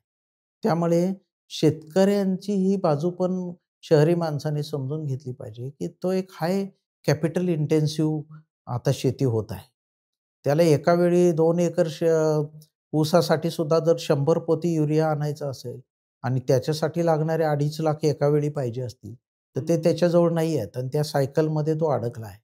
परंतु शहरी माणसांनी ह्याच्यात मी शहरी माणसासाठी म्हणून सांगेल, की ह्याच्यातला भेद स्पष्ट करायला पाहिजे. तुम्ही तुमच्या दारात अ, काय शेतीचा संबंध नसणारा पण जमीन भाजी विकायला येणाऱ्या माणसाकडनं ₹25 किलोची भाजी तुम्ही विकत घेणार. पण तुम्ही जेव्हा हायवेने बाहेर फिरता, तेव्हा डायरेक्ट शेतकरी जेव्हा पाठी ठेवून बसलेला असतो, त्याच्याकडनं तुम्ही आठवड्याच्या भाज्या घ्यायला शिकायला पाहिजे. काही हरकत नाही. थेट मार्केटिंग म्हणजे हेच आहे. तो त्याची ऐपत नाही का त्याच्या 20 किलो भाज्या इथे आणायला लागला, तर तो आयुष्य त्याचं वायाच जाईल त्याच्यात. शक्य नाही. तो प्रोडक्शन, प्रोसेसिंग, सर्व्हिसिंग, मार्केटिंग. आपण आपल्याकडे सुद्धा ऑफिसमध्ये काय असतं, शहरी माणूस काय बघतो, कंपनीमध्ये काय असतं, एखादं मॅन्युफॅक्चरिंग युनिटमध्ये प्रोसेस जो माणूस मॅन्युफॅक्चरिंग करतो, तो मार्केटिंग करताना तुम्हाला कधी दिसणार नाही. तो काय करतोय? तो फक्त प्रोडक्शन करतो. मार्केटिंगसाठी तो दुसऱ्यावर अवलंबून आहे. मग हे शेतीच्या बाबतीत पण आहे. पण शेतकऱ्याला विचारावं वाटतंय ₹2 वाचवायसाठी. त्यांनीच भाजी लावायची, त्यांनीच तोडायची, त्यांनीच शहरात आणायची, त्यांनीच इकडे आणून विकायची आणि आता हे ट्रान्सपोर्ट आणि ही सगळी गणितं बदलल्यामुळे आता ते जवळपास दुरापास्त झालंय. ते शक्य नाहीये. म्हणून आपल्याला जे विकतात ते विकत घेऊन त्याच्याकडनं त्याच्यावर मार्जिन लावून विकणारे लोकं दिसतात. बरोबर आहे ना? ह्याच्यात शेतकऱ्याच्या डायरेक्ट मार्केटिंगचे जे प्रयत्न होत आहेत. हजारो 12,000 पेक्षा जास्त फार्मर प्रोड्युसर कंपन्या स्थापन झाल्या. पण एफ-पी-ओंना सुद्धा ते अजून जमलेलं नाही, कंपनी होऊन सुद्धा. एकेकाळी आपण असा विचार केला होता आम्ही, की लिमिटेड लायबिलिटी शेतीमध्ये आणायला पाहिजे. अच्छा. आणि शहरी माणसाने अजून एक मुद्दा लक्षात ठेवला पाहिजे. बँकिंगमध्ये किती लोक काम करतात? फायनान्समध्ये किती लोक शहरी काम करतात? मला एक साधा मुद्दा जो सांगायचा आहे सगळ्या लोकांना, की समजा एका शेतकऱ्याची 3 एकर जमीन आहे. तिची आजची मार्केट व्हॅल्यू ₹60,00,000 आहे. त्यांनी 1,00,000चं कर्ज घेतलं तरी 3च्या 3 एकर जमीन बँक मॉर्टगेज करून घेते. आणि या साध्या गोष्टीचं उत्तर आत्तापर्यंत गेल्या 50-60 वर्षात बँका नाही काढू शकल्या, की तुम्हाला 1,00,000 कर्ज पाहिजे ना, तर आम्ही ₹3,00,000 किमतीची जमीन फक्त गहाण घेऊ, बाकीची घेणार नाही. मग त्याचा एकच ट्रॅक्टर हे सगळं आयुष्य आहे का? त्याला मुलीच्या लग्नाला पैसे लागणार, त्याला बियाण्याला पैसे लागणार. ह्याचा स्कोपच आपण ठेवत नाही. आपण म्हणतोय 8ला जेवढी जमीन लिहिली तेवढी सगळी मॉर्टगेज करून घेऊ. हे फार विदारक आहे. म्हणजे माझं असं म्हणणं आहे, या बँकांनी याच्यामध्ये जी व्यवस्था निर्माण केली ती फार डेंजरस आहे सामान्य शेतकऱ्यासाठी. आणि ह्या बाजूवर पण शहरी माणसांनी कधी विचार केलेला नाही असं मला वाटतं. त्यामुळे शहरी माणसाचा दृष्टिकोन, की हे फुकट घेणारे आहेत, हा पण एकदम टोकाचा विचार आहे. पण त्याचबरोबर शेतकऱ्याचा हा विचार, की शेतकरी टॅक्स भरत नाही. तर इन्कम टॅक्स सोडून माझ्या गावातला मेंढपाळ माणूस जो 15 बकऱ्या घेऊन फिरतो, तो एकेकाळी काहीच टॅक्स भरत नव्हता. बरोबर आहे? आता ₹200चा मोबाईल रिचार्ज करतो, तेव्हा 18-18 असं ₹36 टॅक्स तो भरतो. तर बरोबर आहे ना? आता जी-एस-टीमध्ये हे सगळे कव्हर केले आपण आणि सर्व्हिस टॅक्समध्ये आणले. तो लोकर विकायला लागला, तो सर्व्हिस टॅक्समध्ये येतो. त्याला खत आणायचं आहे, तर त्याच्यावर 18% जी-एस-टी आहे. असं करत, करत, करत आपण काय करतोय, की आपण इनडायरेक्ट टॅक्सेसमधून हे पैसे गोळा करत आहोत. त्यामुळे शेतकरी टॅक्स भरत नाही हे म्हणणं चुकीचं आहे. त्याला पण लाईट बिल येतंय, त्याच्यावर पण टॅक्स लिहिलेला आहे. आपल्या लाईट बिलवर आहे घराच्या, तसा त्याच्या पण आहे. त्यामुळे हे बघायला पाहिजे, की हे पण ऑब्जेक्टिव्हली खरं नाही, की शेतकरी टॅक्स भरत नाही.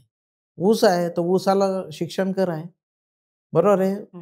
हे सगळे नगदी पिकांना आपल्याकडे एज्युकेशन सेस आहे, रोजगार हमी कर आहे. तलाठ्याकडे जी पावती देतो, लोकल बॉडी टॅक्स आहे, म्हणजे झेडपी कर आहे. तो किती आहे? ₹100 जर जमिनीचा कर असेल, तर ₹700 जिल्हा परिषद कर आणि 7 पट आणि ₹100 ग्रामपंचायत. असं तो 9 पट पैसे भरतो. तर ह्याचं गणित शहरी माणसाने समजून घ्यायला पाहिजे असं मला. सर, शेती म्हणल्यानंतर स्वाभाविक एक्सटेन्शन येतं ते म्हणजे सहकार. महाराष्ट्राला सहकाराची पंढरी मानलेली आहे. आत्ताही त्यांचे वेगवेगळे सेलिब्रेशन्स सहकार वर्षाचे चालू आहे. महाराष्ट्रातल्या सहकाराची आत्ताची परिस्थिती काय आहे? आत्ता सहकाराच्या पुढे फार मोठं आव्हान आहे. किंबहुना सहकार विरुद्ध खाजगी. याच्यामध्ये खाजगी जेवढे कारखाने आहेत सगळे, सूतगिरण्या, साखर कारखाने, ह्या सगळ्यामध्ये सहकाराची प्रगती मागे-मागे जात आहे. म्हणजे आणि खाजगी कारखाने पुढे जाताना दिसतायत. याचं मुख्य कारण असं आहे, की जे सगळ्यांचं मालकीचं आहे ते कोणाचंच नाही. अशी वृत्ती त्या सहकाराचं नेतृत्व करणाऱ्यांच्यामध्ये आहे. त्यामुळे अ, मी साखर आयुक्त होतो. आम्ही अशी सूचना केलेली सहकार कायदा बदलायला पाहिजे. जर खाजगी कारखानदार रात्री रात्री 8 वाजता त्याला फोन केला, की आता साखरेचे आज ₹3 बाजार वाढले आहेत. तर तुमची साखर विकायची का? तर एकच माणूस निर्णय घेतो फोनवर, का विकून टाका 2,000 पोती. यांना सहकारच्या लोकांना उद्या लेखी नोटीस काढायला पाहिजे. 15 दिवसात नोटीसचं बोर्ड मीटिंग बोलवायला पाहिजे आणि ही गोष्ट आउटडेटेड आहे. जर बिझनेस डिसिजन असे व्हायला लागले हां, तर मग हे सहकार टिकणं अवघड आहे. त्यामुळे बाय सर्क्युलेशन मीटिंग करणं, बाय बाय तुम्हाला हे सगळे गोष्टी आपोआप कम्युनिकेशन करून अर्ध्या तासात निर्णय घेऊन एवढं कॉम्पिटिटिव्ह मार्केट होत असताना बरोबर आहे ना? खरं आहे. हां, म्हणजे आता तुम्ही सगळीकडे बघा, इथेनॉल निर्मिती असू दे, नाहीतर एक्सपोर्ट असू दे. खाजगी कारखान्याची साखर परदेशात पोहोचल्यावर सहकारी कारखान्यांचा ठराव होतोय एक्सपोर्ट. अरे वाह! हां, असं आहे. तर निर्णय प्रक्रिया जर तुम्ही प्रायव्हेट स्वरूप त्याचं सहकारी जरी ठेवलं, तर निर्णय मात्र खाजगीसारखाच घ्यावा लागेल. वैयक्तिक म्हणजे वैयक्तिकरित्या लक्ष घालून घ्यावा लागेल आणि ही कार्यपद्धती अडॉप्ट केल्याशिवाय आता युरोपमधले अनेक सहकारी संस्था आहेत. पण त्या दिसताना तुम्हाला सहकारी दिसत नाही. त्याचं बरं. स्वरूप प्रायव्हेटच आहे. हं. हां. तर ते पश्चिम महाराष्ट्रात जाताना कायम एक म्हण डोक्यात असते, की एक वेळ आमदार नाही झाला तरी चालेल, पण सहकारी कारखान्याचं चेअरमन झालं पाहिजे. एवढं काय आहे त्या पदात आणि त्या एकूण सहकारी कारखान्याच्या संचालक पदात? 2-3 गोष्टी आहे. पहिली गोष्ट आहे, जेवढे सभासद आहेत आणि त्यांचे कुटुंबीय. म्हणजे एकेका कारखाना मी बऱ्याच साखर कारखान्याच्या निवडणुका घेतल्या. एका कारखान्याचे 40,000 सभासद. तर 40,000 सभासद गुणिले 5 माणसं म्हणजे 2,00,000 व्होटर कोण आहेत? मग साखर कारखानदारीकडनं आमदारकीकडे माणूस का जातोय? त्याचं चित्र त्याला दिसतंय. म्हणून त्याला एक स्टेपिंग स्टोनच आहे त्याला त्या दृष्टीने. हां. शेती वगैरे म्हणलं, की सर्वाधिक प्रॉफिटेबल असणारं काय असं म्हटल्यावर ऊस समोर येतं.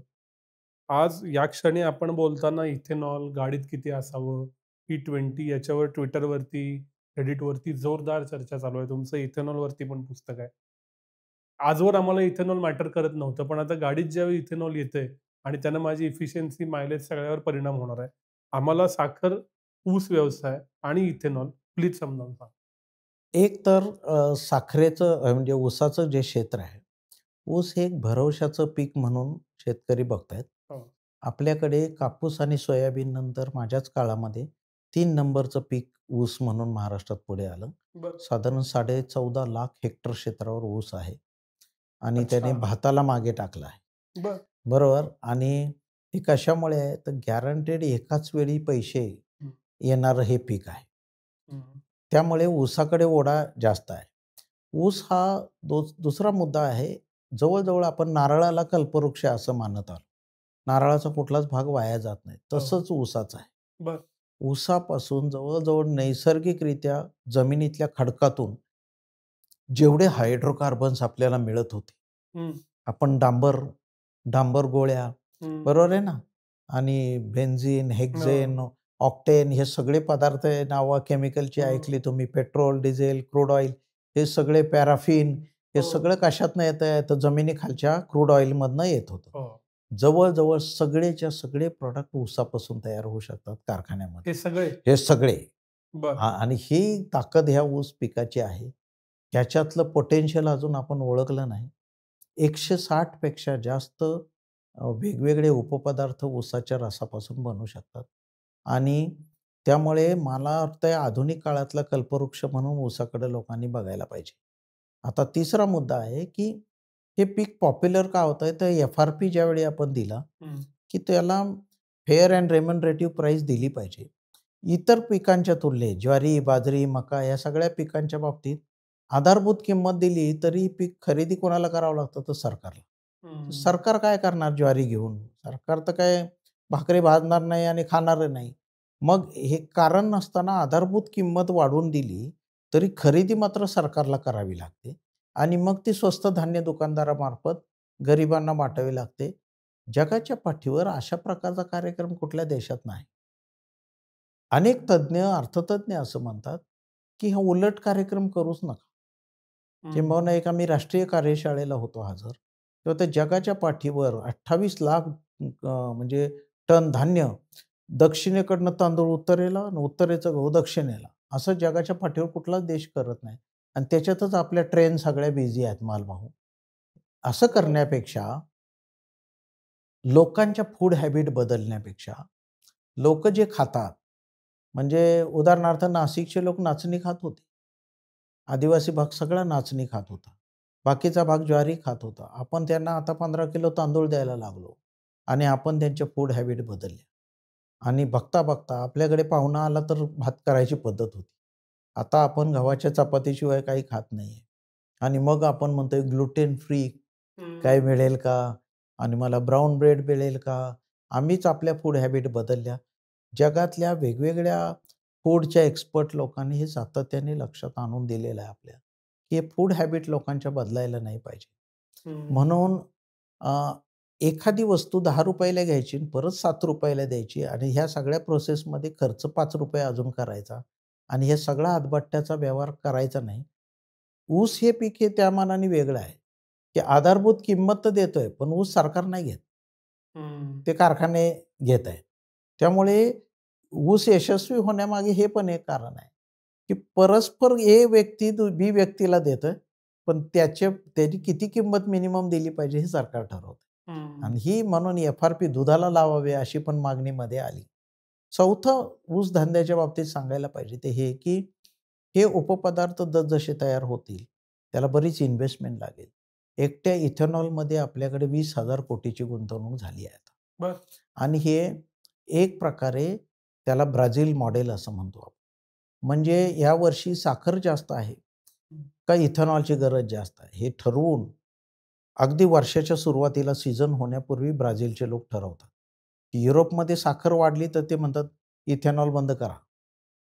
हां, बरं. तर हे जे चॉईस आलं ते कारखान्यांच्या हातात आता आलं आहे, की किती 50% इथेनॉल, 50% साखर, की 80% साखर, 30% इथेनॉल हे करण्याचं दोन्ही स्वातंत्र्य आता आल्यामुळे आपण आता ब्राझील मॉडेलच्या फार जवळ आहोत.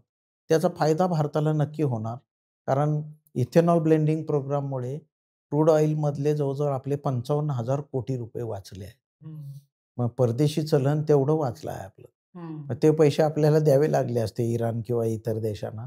ते वाचले आहेत आपले. फक्त आपल्याला आता जो वाद चालू आहे, की E20ला ही व्हेइकल्स सुटेबल आहेत की नाही? ते पेट्रोलियम मिनिस्ट्रीने कालच क्लिअर केलं आहे, की ते पूर्ण सुटेबल आहे. नवीन जे मॉडेल्स आहेत ते सगळे आज युरोपमध्ये सुद्धा अमेरिकेत गॅसोलीन विकतात. त्यात 20% इथेनॉल आहेच. ब्राझीलने 27% इथेनॉल ब्लेंडिंग केलेलं आहे. किंबहुना इथेनॉलचे पंप आपल्याकडे आता काही दिवसांनी दिसतील आणि हे कॉम्बिनेशन पण लोकांच्या हातात येणं अपेक्षित आहे, की बरं. की तुम्ही ठरवा अप टू 20% ब्लेंडिंग किंवा 25% ब्लेंडिंगचं जर व्हेइकल तुम्ही नवीन जशी व्हर्जन घेणार, युरो 6, युरो 7 इंजिन असं आलं, की ते त्याच्यामध्ये तुम्हाला इथेनॉल मिक्सिंग अलाउड होईल त्या व्हेइकल्सला जास्त. बरं. आणि त्यामध्ये कदाचित तुम्हाला आता ऑइल कंपन्या मिक्सिंग करून देतात. आज कोणीतरी लिहिलंय काही लोकांनी, की हे आम्हाला ठरवू द्या. तर तुम्हाला तुमचं ठरवता येऊ शकेल काही दिवसांनी जेव्हा सगळ्या भारतातल्या पेट्रोल पंपावर अशी सोय करता येईल.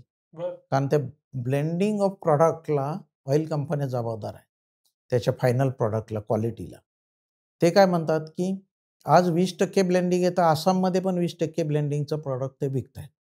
आणि ते करताना काय होतंय महाराष्ट्रातलेच इथेनॉल आसाममध्ये नेऊन ब्लेंड करावं लागतंय. कारण आसाम, त्रिपुरा, मेघालय तिकडे एकही साखर कारखाना नाही. मग तिथे इथेनॉल कुठून येणार?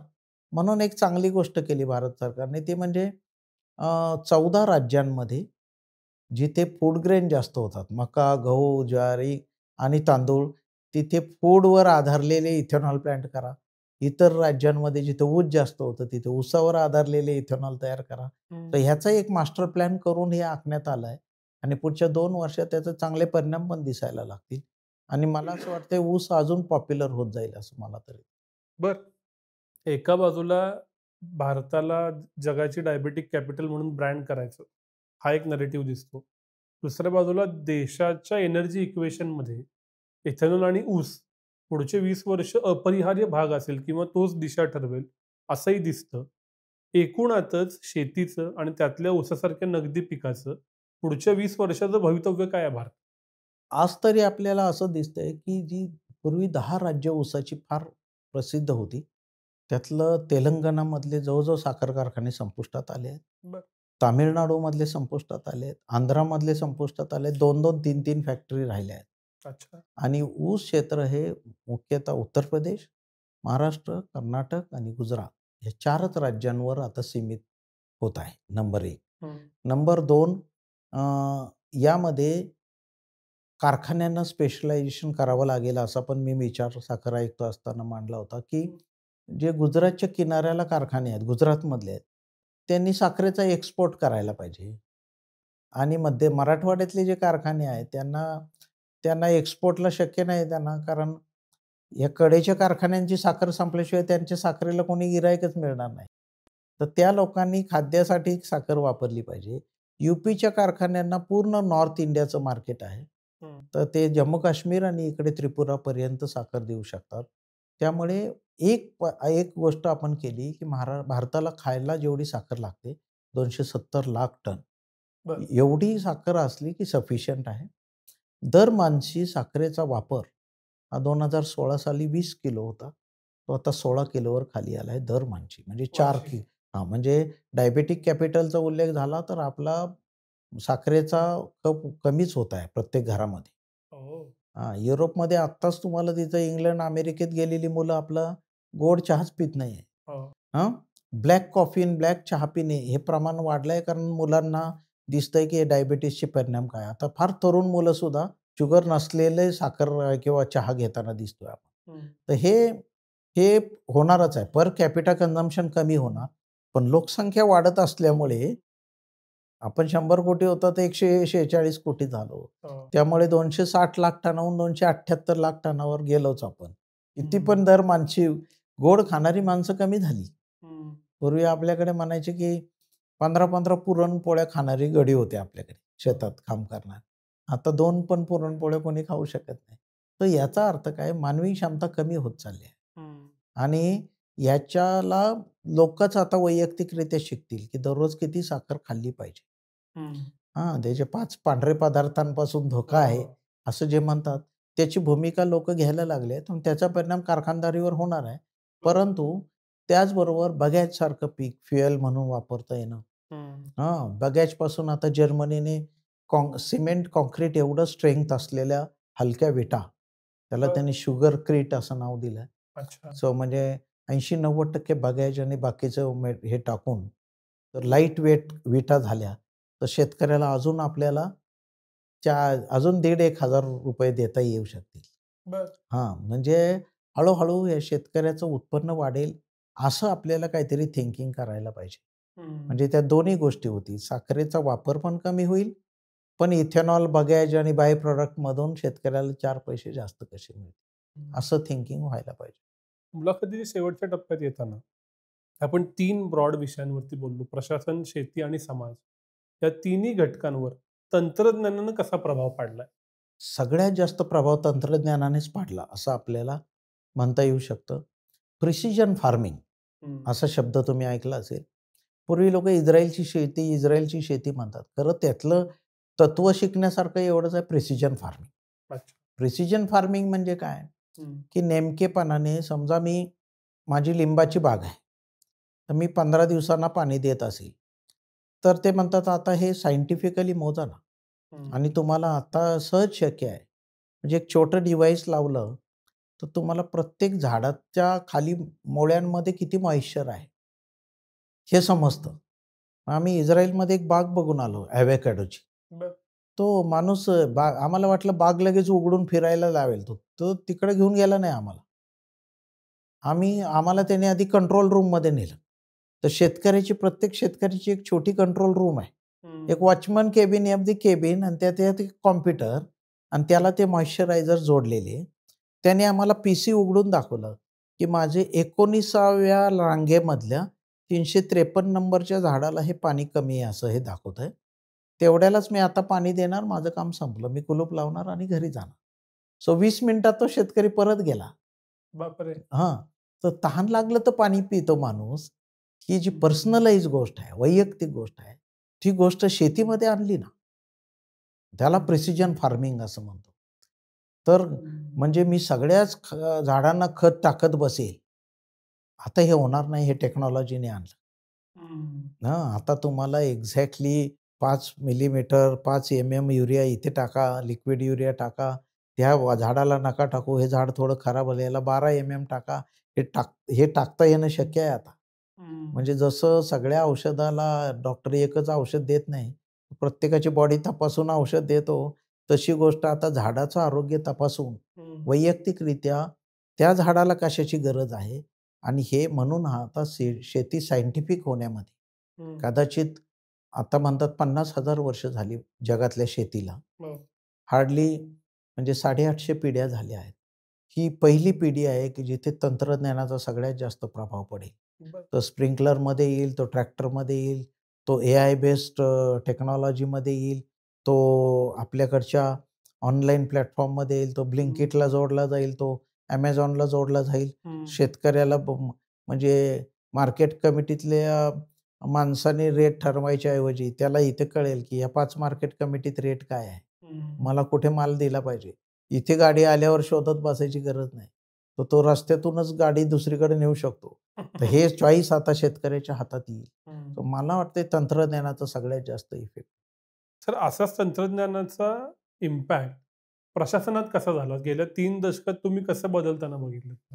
प्रशासनावर सुद्धा तंत्रज्ञानाचा फार प्रभाव पडला. तुम्ही जर तुमच्या वडिलांना विचारलं तर असं दिसेल तुम्हाला की ते बँकेत किती वेळा आठवड्याला जातो आणि आज तुमचं फ्रिक्वेन्सी बघितली तर तुम्ही 4 ते 5 महिने बँकेत जात नाही. चेकबुक सुद्धा तुम्ही मोबाईलच्या ॲपमधूनच रिक्वेस्ट करताय, बरोबर आहे. तुम्ही ATM मध्ये जाताय, पैसे काढताय. जवळजवळ बँकिंग सेक्टर हे पूर्ण टेक्नॉलॉजी ताब्यात गेलं. रेल्वे रिझर्वेशनला हजारो लोक लाईन लावत होते, आता ते IRCTCच्या वेबसाईटवर होत आहे. प्रशासनावर पण त्याचा फार परिणाम झाला. मास स्केलवर जेवढ्या गोष्टी होत होत्या, सगळे जातीचे दाखले आपण आपल्या सरकारवर देतोय, बरोबर आहे. 160 पेक्षा जास्त सर्व्हिसेस घरात बसून मिळत आहेत. फक्त लोक कुठले फिरतायत, जे ह्यामध्ये सिस्टममध्ये न बसणारे लोक आहेत, बरोबर आहे ना. त्याला काहीतरी उलट-सुलट करायचं आहे, व्यवस्थेचं ते पाठ नाही किंवा काही घटना एक्सेप्शन घडतात. म्हणजे नुकतीच एक घटना घडली, सांगायला हरकत नाही की तशा केसमध्ये लोकांना अपवाद करावा लागेल. उदाहरणार्थ जातीचा दाखला. जातीचा दाखला मिळतो का? तर मिळतो. ऑनलाईन मिळतो का? मिळतो. सगळ्यांना मिळतो का? त्या जातीचा पुरावा असेल तर मिळतो. आता ह्या 2 वाक्यामध्ये गॅप आहे. तो काय आहे? आंध्रातून एक माणूस आला आणि त्यांनी तिथल्या त्याच्या जातीचं इक्विव्हॅलन्स करून अर्ज केला. तर त्या जातीच्या नावाचं ट्रान्सलेशन करून जातीचा दाखला मिळतो का? तर मिळत नाही, बरोबर आहे.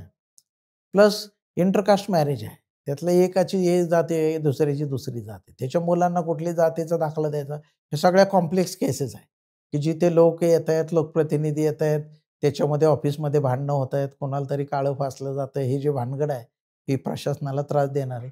ही सगळी एक्सेप्शनल घटनातून होती. कारण याचा नियम ठरवता येणं पण कॉम्प्लेक्स आहे, बरोबर आहे ना. एवढी गुंतागुंत वाढली आहे की माणूस एवढा कॉम्प्लेक्स असू शकतो, आहे की नाही. हेच आपण इमॅजिन केलेलं नाही कधी. आपण नियम बनवले त्यावेळी पण हे अपेक्षित नव्हतं. आता प्रत्येक जमिनीला रस्ता पाहिजे आणि तो वाजवी रस्ता तहसीलदार उपलब्ध करून देईल, असं लँड रेव्हेन्यू कोडमध्ये म्हटलं. आता म्हणजे काय देईल? तर तुमची 1 एकर जमीन आहे, मी रस्ता मागितला 15 फुटाचा, तर तुमची निम्मी जमीन तर माझ्या रस्त्यासाठीच जाईल.